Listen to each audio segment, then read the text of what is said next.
Welcome to the Weekly Travel Alert. I'm Steve Glenn. I'm Paul Glenn. This week we've got exciting news from our Simplifying Travel 2023. We've got 3 hot items. The travel industry is back. Number 1, Paul, airlines and airports are seeing a 9% fewer flights, but actually more seats. That's good news for travelers. And also, Mexico is the big winner from travelers post-COVID. There have been more people traveling to Mexico than ever before. We've got those headlines and more in this week's Weekly Travel Alert.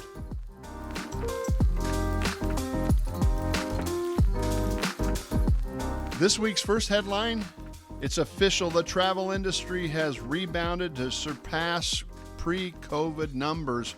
Paul, we just got the numbers for September, and we've finally gotten out of that dip from COVID, whereas TSA, which measures all the people that go through security, they say we actually surpassed 2019 numbers. That's great news. It's great news for us. It's what I'm kind of trying to keep tabs on is what is the mix of that business, because I think what we've seen is there's a lot of vacation travel still going on, and there's still the quantity of flights for corporate travel, I feel like, is still down a little bit. They say it's about 80% of what it was, so we've still got about a 20% bump to go with business travelers. I can't imagine the airports being any more full than they were this summer. So I'm hoping that we'll probably see a little decline in vacation travel if the economy slows down a little bit. But overall, I'm hoping that the sizzle we had in this summer will kind of subside a little bit next year, so it won't be so rattled throughout all the airports. Well, and I think another big thing when it comes to the corporate travel is now that we're starting to see the airline ticket prices come down a little bit, then it's easier for them to get travel into their budget. So that's good news as well. Prices are going down. We, as Simplifying Travel 2023, we talked extensively about how airlines have lost the elasticity in their pricing. And so they are having difficult time pushing those prices up anymore. They're actually losing that ability, and prices are coming down, which is great news for consumers. And we're going into the fall and winter, so prices should go down. Yeah, we'll see the softening, but it'll be interesting to see what the profitability looks like for the airlines, as they don't have those high revenue tickets like they have for the last year and a half. The next headline for this week's Weekly Travel Alert is airports are seeing 9% fewer flights, but 4% more seats as airlines move to larger aircraft. Paul, we went through a graph at Simplifying Travel 2023 that showed how massively the planes are getting bigger. We were going from seeing those regional jets that hold 50 going away. Thank goodness. Can I say amen? Amen to that, brother. And we're seeing larger aircraft. Even the low-cost carriers, the Allegiants, are all moving to a larger aircraft with 200 passengers. The regional aircraft jets of 50 are going away, and we saw on that graph how massively that's happening. So that's good news, but that means there's fewer flights, but more seats. And I think as we looked at it at Simplifying Travel, there's a lot of reasons why they're going this direction. One is going to be for consumer comfort, but 2, it's the expenses of the airlines. People don't realize what's happened. Many people don't realize. Some that are traveling quite a bit would stay on top of this, but with the increases of compensation for pilots and for the rest of their staff, that their expenses are getting driven up, and fuel costs have risen as well. So their expenses are going up. So by doing less flights with larger airplanes, they're able to spread those added expenses across fewer flights. And also the airports themselves have so many landing spots.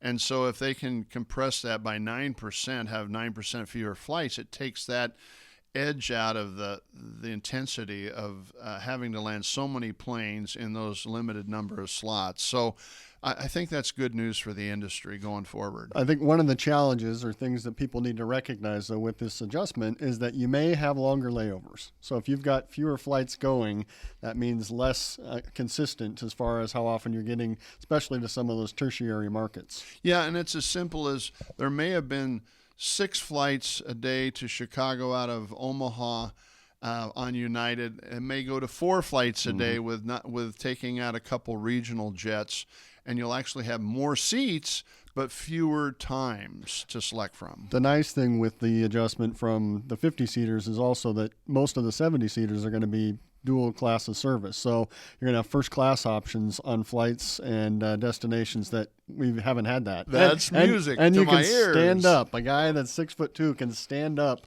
in a 70-seater instead of having to be hunched over. Yeah, I remember getting off one flight of a regional 50-seater like this because I was leaning against the wall, and that's very painful. And then if you've got somebody beside you, they feel like you're giving them a hug. Yeah, it's not one of those. It's on a full-sized airplane, the last thing you want is that middle seat. But really, on those 50-seaters, that window seat on the painful. one seat side is something where if you're a big guy, you can't sit upright.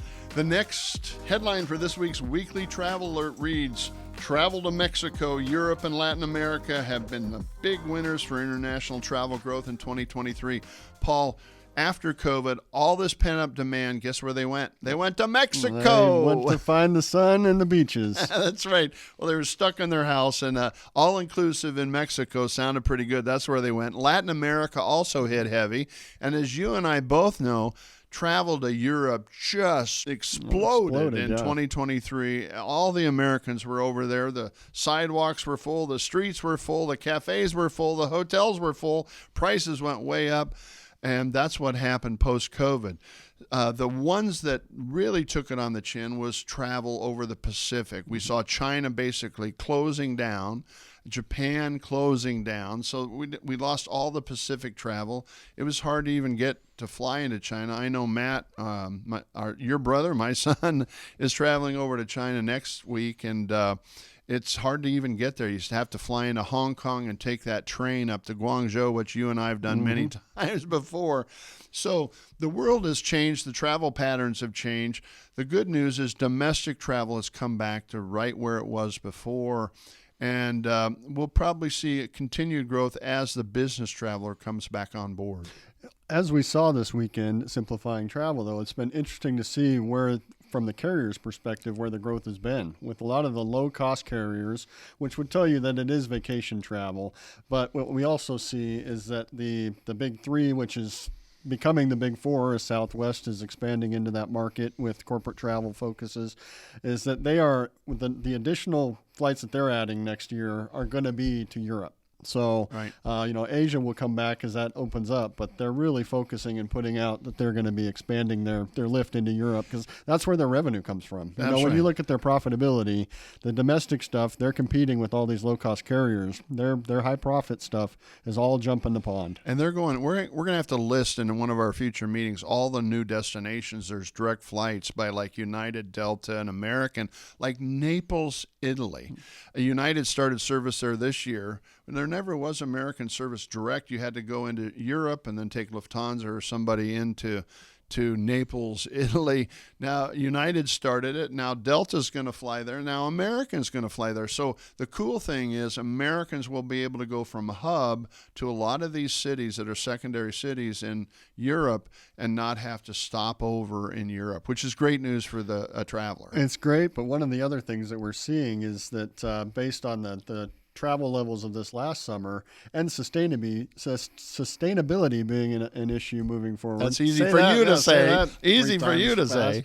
The travel methods are going to change. And so I think us as Americans that are used to being able to just take short hauls, as Europe adjusts to sustainability, we're going to have to get to those hubs and then train to certain destinations. I think France is already implementing programs like this. Yeah, that's a little offshoot here is Americans aren't used to training, but in France, they're getting rid of all the short flights. The government's saying you can't have those short flights, so you're going to have to fly to Paris and take a train, fly to Nice and take a train, which actually is kind of cool. It's fun to see the countryside. That's really where a lot of the beauty of these countries is. But it's just going to be something different, and especially when you're dealing with language barriers and things like that. So I think there's going to be some uncomfortability that comes from that the first time that you're going and doing that and having to figure that out. The next headline on this week's Weekly Travel Alert reads, international ticket sales are up an amazing 10% compared to 2019.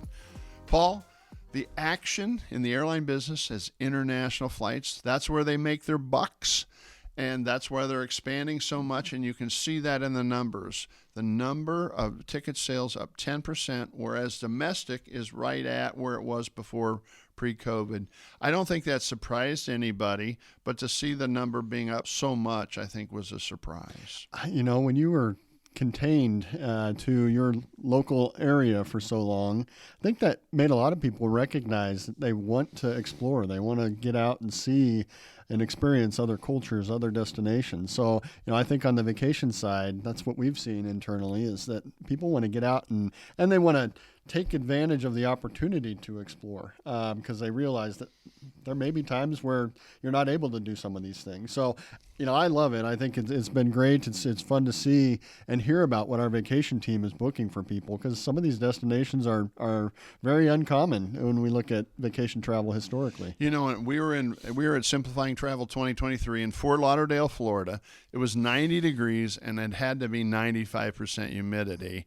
And I'm thinking, I would rather be in Italy right now. Anywhere. I'd rather be anywhere. Where it was 75 degrees. I guess maybe that's the baby boomer in me. What are you? Are you an Xer or what are you? I'm a mutt. They call us the Xennial. That 4-year period where you actually you had some computers in high school, but you also had to learn everything without computers. So when does the travel desire move from the beach to Europe?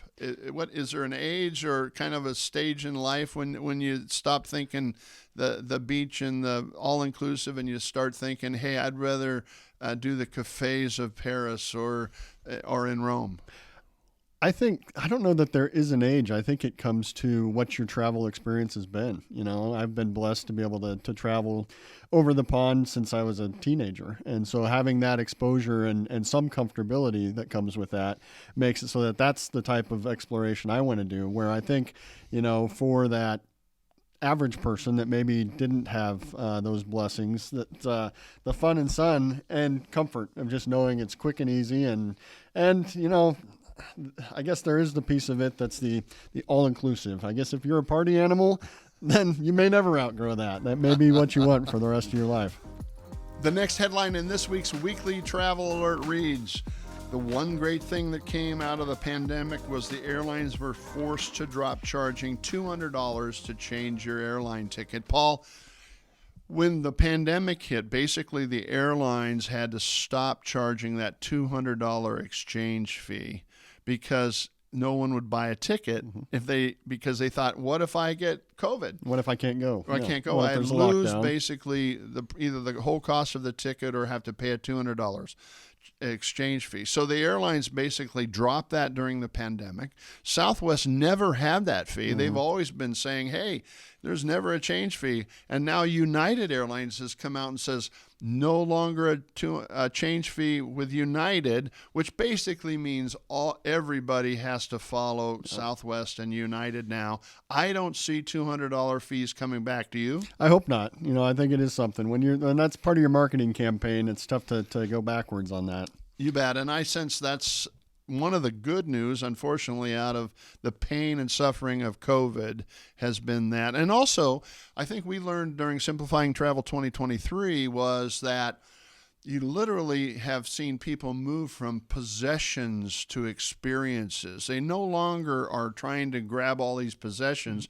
They're saying, I want to take the family and I want to experience this travel. And they're taking all their family to Europe or all their family on a vacation because they want those photos, they want those memories. And they see that there's more value to them personally than having those possessions. Well, and I think that's from the baby boomers perspective, but I think another stat that was put out there was regards to the millennials and the fact that many of them would rather have those experiences and make those memories than to actually own a house or own a car. Yeah. So that's a different mindset as well. But, I think going back to the change fees being reduced, it'll be interesting to see what the impact on the airlines is financially, because I think what we saw was that was $2.9 billion of revenue, on an yeah. annual basis for the airlines pre-COVID. And so now the change fees, I think, come out to about $500 million. So Right. so there's a $2.4 billion adjustment to revenue. That's significant. And if you think American Airlines won't make that much money this year, so that's like a whole year's worth of revenue. And speaking of that, the next headline in this week's Weekly Travel Alert reads, "The airline balance sheets are so sick, only one airline has investment-grade debt." Paul, can you believe Southwest Airlines is the only airline that has investment-grade debt, which basically means all these airlines are sick. I would not invest a nickel in an airline if I was going to pick a stock. Because if you look at the chart, it will show you how sick the airlines are compared to other investments. And Delta is probably in the second best shape. So you got Southwest the best, Delta's in pretty good shape, but all the others are really sick. It's not pretty. So 2024 will be interesting to follow what they do financially. And 2025, there could be some casualties. So. Yeah, and we're going to talk about that in future editions. But I think the one thing the airlines have this year right now is a lot of cash. So they're not going to be hurting cash flow wise, but they are going to be hurting as far as, and we're going to bring this out, it takes 83% of the seats full on a plane to break even. Yep. Now, that is not good. It used to be 65% to break even. Now it's 83%. So, and in the next edition of Weekly Traveler, we're going to show you where the airlines are financially and how the consumer can benefit from that. Paul, what do you have otherwise in this week's Travel Week in Review? All right, on this week's Travel Week in Review, I actually stumbled on this one as an accident. We mislabeled it, and somebody pointed it out. And so when I went to look at where the link actually took, I thought this was a great one. But 5 safety tips every passenger should know before boarding a plane. And I think, especially coming off of this weekend, I don't know how much it actually hit the media, but there was a bomb threat at Fort Lauderdale Airport, and so just a reminder of all the things going on in the world today. What you have to do to make sure that you're maintaining a focus on safety. So, number 1, remain vigilant. Keep your eyes out on what's going on. I call it having your antenna up. Right? The antenna up. Yeah, I mean, you don't want to. You don't want to drive yourself crazy, but at the same time, keep tabs on what's going on, and if there are odd things going on. And I think it was the Texas State Fair also had an incident this weekend that was significant. So yeah, and also always look around you, look behind you to see if, especially when you're traveling, not even in the airport, but out and about, And I also think of simple things like where is your wallet? Yep. And where is your passport? I know we've had somebody that was in Ireland traveling.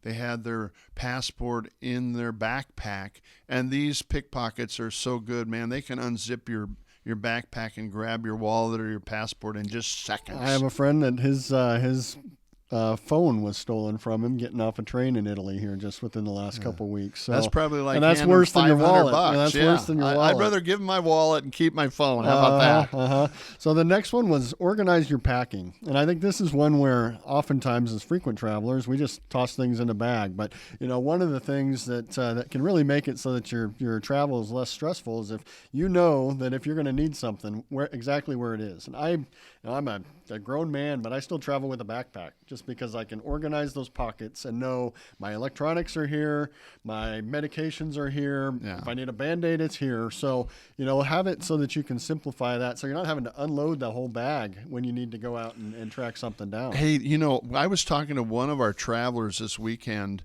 and they were telling me about there's a kind of like, I call it a garbage bag with a vacuum on it that you can pack all your stuff, and it sucks all the air out and compresses all your clothes. I'm going to go get one of those because they say you can pack 3 times more clothes in one of your suitcases with one of these vacuum sealed plastic bins. So yeah. I'm going to give it a whirl. And I noticed the one thing that I tell people to also do is don't overpack. Yeah. And we all overpack. We always I came back from this weekend half the stuff I packed I didn't use, didn't wear. And I'm thinking, I'm the one that tells people don't overpack, and here I came back with half the stuff I never put on. Well, I followed your rule of don't overpack, and then I wished I would have had another set of clothing. As hot as it was down there, I could have used an extra shower. A sweat box in Fort Lauderdale. So, and kind of following that same line, always put your essentials in your carry-on. You know, I think it goes to, and we all have it happen where you get someplace and your checked bag doesn't make it. Now, I know one of the goals we actually try to get most people, and kind of going along the lines of what you were just talking about, is try to make it so you don't have to check a bag. Absolutely. And actually the new airline bins, I saw this on flights just this weekend, where you can turn your bags up, so they're on their side rather than having to lay flat. That makes for so much more room in those overheads that people shouldn't have to check near as many bags. So that came out on the new 737 Max. Yep. And so that's a great airplane. I love it. And as you say, the other thing is, don't forget your medication. Keep it close to you. Do not pack it in your bags. Also, I take a picture of my medication, so in case I would lose it, I can also go into a pharmacy and get it refilled easily. We're going to have to do a podcast on all your things to do with your phone. We'll do that. That camera that you use on your phone for your travels, there's a lot of great tips for that. Hey, let's do that next week. That's what we ought to do. That could be a great one. Be cautious. And this is especially, you got a lot of people that travel just by themselves. Solo travel is something, go out on that adventure. But, you got to keep tabs. You kind of mentioned the pickpockets, especially when you're traveling outside of the United States. Doing solo. Americans stand out like sore thumbs. How we dress, how we act. Our baseball cap, we got our and caps our tennis and shoes. our tennis shoes. Now, the tennis shoes have become more normalized in the last 15 years in Europe. But and we have cameras, right? When you're walking around with your phone out all the time, you stand out. So just like as my friend experienced, they're out there looking for that.